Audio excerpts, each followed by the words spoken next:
जय श्री कृष्ण दोस्तों। सिंदूर हर शादीशुदा महिला के पास होता है।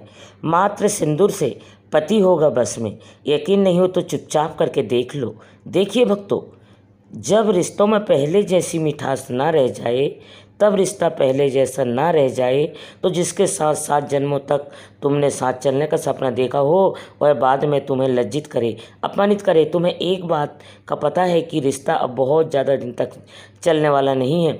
फिर वह रिश्ता फ़िलहाल तो जुड़ा हुआ है, और जो जुड़ा हुआ है उसे टूटने के बचाने का हर मुमकिन प्रयास करना चाहिए दोनों पक्षों को।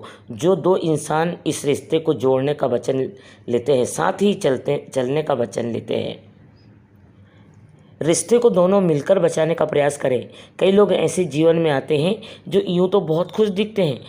आप दोनों को देखकर उन्होंने भी प्रयास किया था, आप दोनों का रिश्ता जुड़ा, परंतु आप वह हर मुमकिन प्रयास कर रहे हैं कि आप दोनों अलग हो जाएं। क्या कहूँ कि आपके दुश्मन आपके अपने ही, और यह बात आप जानते भी हैं कि आपको पता है कि कौन कौन से इस रिश्ते को तोड़ना चाहता है, परंतु क्या करें क्या ना करें। महिलाएं अक्सर ज़्यादा कमज़ोर हो जाती है क्योंकि वह आपने घर से हटकर ससुराल में होती है। वहाँ उनका कोई साथी मित्र नहीं होता, वह हर चीज़ अकेले में करना होता है। उसे घर के काम और जिम्मेदारियों के अलावा यदि कोई बात हो जाए तो इस बात से उसके साथ उस वक्त कोई नहीं होता।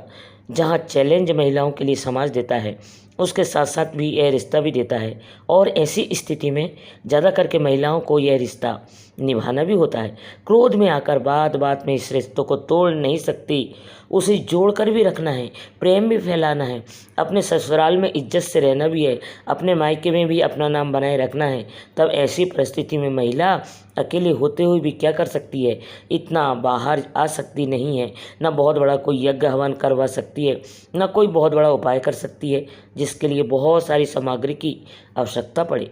क्योंकि ऐसा करने के लिए भी कभी कभी मेरी बहनें मुझे लिखती है कि भैया घर से बाहर नहीं जा सकती, अपने जल प्रवाहित करने को कहाँ, परंतु मेरे घर के बाहर जल है, मैं घर से बाहर नहीं जा सकती।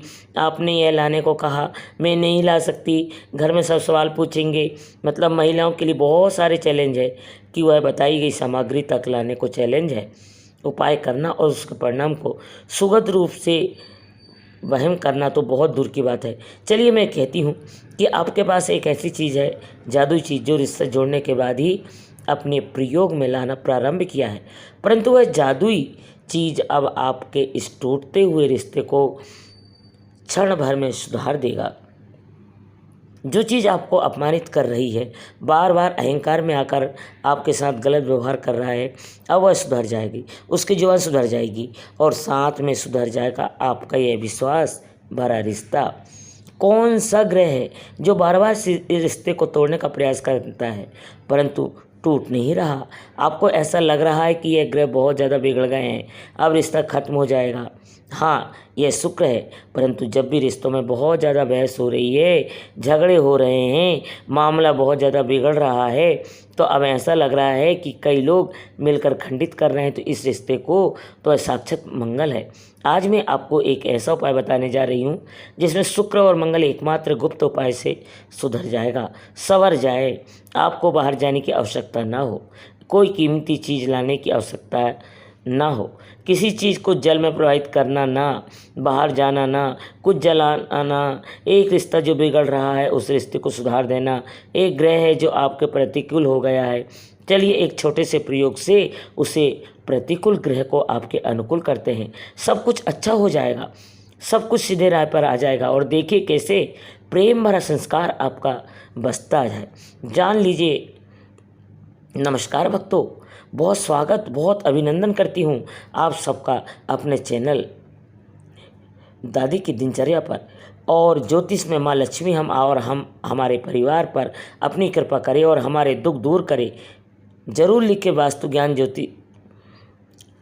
जो भी नई बहन चैनल पर पहली बार है, मेरी वीडियो को पहली बार देख रही है, उसे सब्सक्राइब ज़रूर करें, इस परिवार का हिस्सा अवश्य बनाएं, ताकि जो पहुंचाने आया हूं आप तक पहुंचे सीधे। आप देखो अक्सर होता क्या है, गलती क्या होती है, काम इधर करना है, तुम उधर जा रहे हो। उधर तुम्हें जिस दिशा में जानी है, जिधर मंजिल है तुम्हारी, तुम उस दिशा में नहीं जा रही हो। और फिर तुम जा रही हो तो समय बर्बाद हो रहा है और तुम्हें मंजिल भी मिल नहीं हो रही है। जो बिगड़े हैं सीधा उस ग्रह पर वार करते हैं, वह ग्रह सुधर जाएगा, स्थितियां सुधर जाएगी। तुम्हें न कहीं जाना है, न कुछ लाना है और न ही कुछ ऐसा कार्य करना है। आज हमने मंगल और शुक्र की बात की है। केवल 2 चीज़ तुम्हारे जीवन को पूर्ण रूप से बदल देगी। यह जो दाम्पत्य सुख नहीं मिल रहा है तुम्हें, या जो घर में अपमानित की जा रही हो तुम, या जो बार बार लड़ाई झगड़े हो रहे हैं, अब तुम्हारा दम घुट रहा है, इस रिश्ते से तो मैं तुम्हें निकालना चाह रही हूँ। ऐसा परिस्थितियाँ तुरंत इससे शांत हो जाएगी, ठंडी हो जाएगी। हाँ, मैं कहती हूँ कि तुम्हारे पास वह जादुई चीज़ है। क्या चीज़ है? वह है तुम जो रोज़ प्रयोग में लाती हो, तुम्हारी सिंदूर दानी की थोड़ी सी सिंदूर तुम्हारी खुद की देखो। सिंदूर को भी किसी से मांग कर मत ले आओ। किसी का सिंदूर का रंग अच्छा कहो, मुझे भी पेपर में थोड़ा सा डाल दीजिए, मैं भी लगाऊंगी। ये सब मत करना, क्योंकि तुमने मांग बैठे थोड़ा सा अपना सिंदूर दे दीजिए तो कभी मत देना। कुछ चीज़ें मत करना, बहुत सारे टोटके इससे जुड़े होते हैं। कौन घर जाकर आपके सिंदूर के साथ क्या करेगा वास्तव में आप जानते ही नहीं हो, और सब उसका भी परिणाम होता है। खैर, यह अलग बात है। किसी ने कुछ किया कराए कर दिया, वह तो अलग बात है। 5 लौंग ले लेना। शुक्रवार की रात्रि को किसी भी माह की शुक्ल पक्ष की शुक्रवार को चुनना। कृष्ण पक्ष में कोई भी उपाय न करे। 5 लौंग ले अपना खरीद कर ले आए ना। पहले लिए हुए पैकेट से भी निकाल सकती हैं, परंतु किचन में जिसे लगातार खाया जा रहा है, जिस मसाले की, उससे मत निकाल लेना। पूजा रूप में रखती है तो वहाँ से ले लेना। शुक्रवार की रात्रि को 8 बजे शाम की गोधूली बेला पर करते ही सूर्यास्त होता है। तो जो टाइम होता है जिस वक्त महिलाएं दिया बाती करती है घर में, बस उसी वक्त 5 लौंग अपने सिंदूर दानी जिससे तुम प्रतिदिन अपनी मांग पर लेती हो, वह लेकर पूजा रूम में चली जाना। कोई स्पेशल देवी देवता के सामने नहीं खड़े हो जाना। जहाँ तुमने मूर्तियाँ तस्वीर लगाई ही रखी है, बस वहीं खड़ी हो जाना। 5 लोगों को एक एक करके सिंदूरदानी खोल लेना। अपने पार्टनर का नाम ले लेकर 5 लोगों को सिंदूर में बिल्कुल सिर्फ ऊपर से ढक देना, दिखाई न दे। 5 लोगों को 5 बार अपने पार्टनर का नाम लेकर रख देना। डिबिया बंद करने से पहले तुम्हारी जो भी इच्छा है, महात्मा के सामने सिंदूर को देखकर वह शब्द कह देना।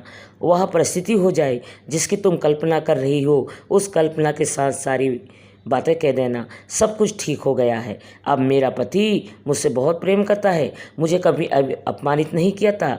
वह मेरे साथ चल रहा है, वह मेरे सुख दुख का साथी है और हम दोनों साथ में बहुत अधिक प्रसन्न हैं। ऐसा कहकर सिंदूर की ढक्कन को बंद कर देना और पूजा कमरे में रख देना, वहीं रख देना। अगले दिन शनिवार को जब तुम प्रातः स्नान करके पूजा करने के लिए जाओगे तो पूजा पाठ कर लेना और उसे इस सिंदूरदानी में खोलकर उसके सिंदूर को पूर्व की दिशा की ओर चेहरा करके अपने पार्टनर का नाम लेते ही अपना मांग में भरना। यह तो एक दिन की बात हुई, और उसके बाद इस सिंदूर को लेकर अपने कमरे में चली जाना और वहीं पर रहेगा। अब यह लौंग कम से कम 21 दिन और अधिक से अधिक 43 दिन तुम्हारे सिंदूर के अंदर रहेगा। खत्म हो जाए सिंदूर, कम होने लगे तो तुम ऊपर से भर देना। लौंग मत निकालो। 43 दिनों के बाद इस लौंग को तुम निकाल देना, कागज़ में मोड़ देना और किसी भी ठंडी जगह पर, अब देखो ठंडी जगह क्या होती है, पौधे के गमले जिसमें रोज़ पानी पड़ते हैं, उसे खोदकर तुम उसे अंदर डाल सकती हो, और नहीं तो नदी या कोई जल में। जिन बहनों को बाहर जाने से समस्या है, जल में नहीं कर सकती प्रवाहित, तो घर में कोई भी प्लांट लगा रहा हो, उसके गमले में फूल पौधे हो जिस पर रोज़ वह पानी डालती हो, अंदर डाल देना और जल में प्रवाहित कर देना। देखो स्थिति कैसे ठंडी हो जाती है, देखो कैसा मामला ठंडा हो जाता है। सब कुछ ठीक हो जाएगा और तुम्हारा पति रहेगा तुम्हारे बस में।